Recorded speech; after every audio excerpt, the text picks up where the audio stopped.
প্রত্যেক মানুষ আইনের দৃষ্টিতে সমান, প্রত্যেকে আইনের সমান আশ্রয় লাভের অধিকারী।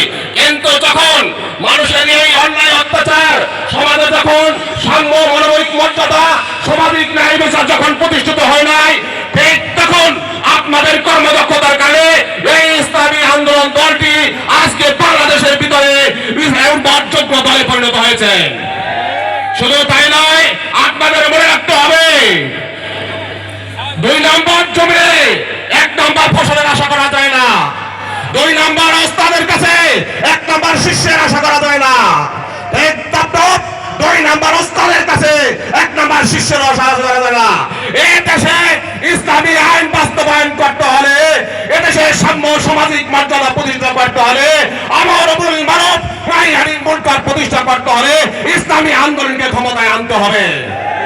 কিন্তু স্বাধীনতার পর থেকে 53 বছরে এদেশে বাংলার মাটিতে অবাধ গ্রহণযোগ্য নির্বাচন হয় নাই। প্রত্যেকটি নির্বাচনে সূক্ষ্ম কার্যকরীর মাধ্যমে ক্ষমতায় আইন করেছেন। বাংলাদেশে যদি অবাধ সুষ্ঠু গ্রহণযোগ্য নির্বাচন হতে আজকে ইসলামী আন্দোলন দল ক্ষমতায় আসতে পারত। সম্মানিত হাজেরিন, আপনারা আজকে 5ই আগস্টের পরে এই সেই বৈষম্য বিরোধী ছাত্র আন্দোলন, ইসলামী আন্দোলন সহ সর্বস্তরের জনগণ ঐক্যের বিনিময়ে আমরা যে স্বাধীনতা অর্জন করেছে, সেই স্বাধীনতা আজকে বিলুপ্তির পথে। আজও আমাদের স্বাধীনতার জন্য লড়াই করতে হচ্ছে। কিন্তু একটা মহল প্রতিনিধিত্ব দখলদারিত্ব চাঁদাবাজি চালিয়ে যাচ্ছে। আমি তাদের উদ্দেশ্যে বলতে চাই, আপনারা মুজাহিদ দেখেছেন, মুজাহিদদের গর্জন দেখেন নাই, মুজাহিদ দেখেছেন, মুজাহিদদের হুঙ্কার দেখেন নাই, মুজাহিদ দেখেছেন, মুজাহিদদের শহীদের কাঁচা রক্ত দেখেন নাই। আপনারা যদি এরপরও এই বাংলার জমিনে কলাপাড়া উপজেলায় দখলদারিত্ব চাঁদাবাজি টেন্ডারবাজি করতে চান, আপনাদের স্বৈরাচারী ভাবকে বাংলা সরকারে ভাসিয়ে দিতে সক্ষম হবো। শুধু তাই নয়, প্রিয় ভাইরা আমার, এই 5ই আগস্টের পর আমরা কি দেখতে পারলাম?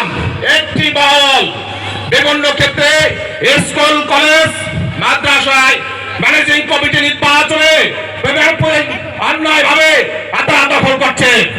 কিন্তু বলতে চাই, আগামীতে এই স্কুল কলেজের ম্যানেজিং কমিটি নির্বাচন হবে, সেই নির্বাচনে শিক্ষাবিদরা অংশগ্রহণ করবে এবং মাদ্রাসা এবং শিক্ষা প্রতিষ্ঠানে আলেম ওলামাদেরকে ইনক্লুড করতে হবে। শুধু তাই নয়, ন্যায্য মূল্যে যে দ্রব্য বিতরণ হবে, সেক্ষেত্রে আপনাদেরকে অবশ্যই উপজেলা নির্বাহী অফিসারকে বলতে চাই, আপনি অবশ্যই সেখানে প্রকৃত ব্যবসায়ীদেরকে চিহ্নিত করে যাদেরকে ডিলারশিপ দেবেন। অন্যথায় এর ব্যাপার হলে আমরা প্রয়োজন মধ্যে ইসলামী আন্দোলন সহ এই জনগণকে নিয়ে, আমার জনগণকে নিয়ে উপজেলা নির্বাহী অফিসার কার্যালয় ঘেরাও করতে বাধ্য হব। শুধু তাই নয়, আমরা কি দেখতে পেলাম? একদল লোক এই নির্বাচনের পরে কলাপাড়া পৌর শহরে তারা সিট বিতরণ করতে আছে। কারা তারা? দেখুন, তাদেরকে চিহ্নিত করুন। আজকে মেয়র অপসারণ করা হয়েছে, কাউন্সিলরগণ অপসারণ করা হয়েছে, কিন্তু ভাড়াটিয়া স্টাফদেরকে দিয়ে ভবিষ্যতে যদি সিট গ্রহণ করা হয়, তাহলে আমরা পৌরসভাকে ঘেরাও করব। আমরা আল্লাহর আইন প্রতিষ্ঠার জন্য কাজ করি। ফামান তাবিয়া হুদা ফালা খাউফুন আলাইহিম ওয়া লা হুম ইয়াহজানুন। যারা আল্লাহর আইন মানবে তাদের কোনো ভয় নাই, চিন্তাও নাই।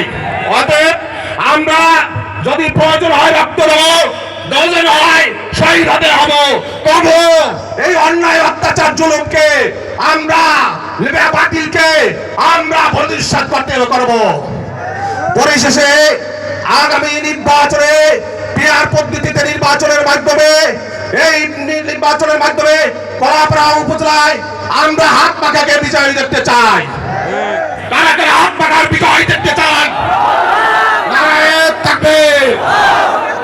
আগামী নির্বাচনকে সামনে রেখে প্রত্যেকটি ঘরে ঘরে, প্রত্যেকটি মহল্লায় মহল্লায় ইসলামী আন্দোলনের দুর্গ গঠন করতে হবে।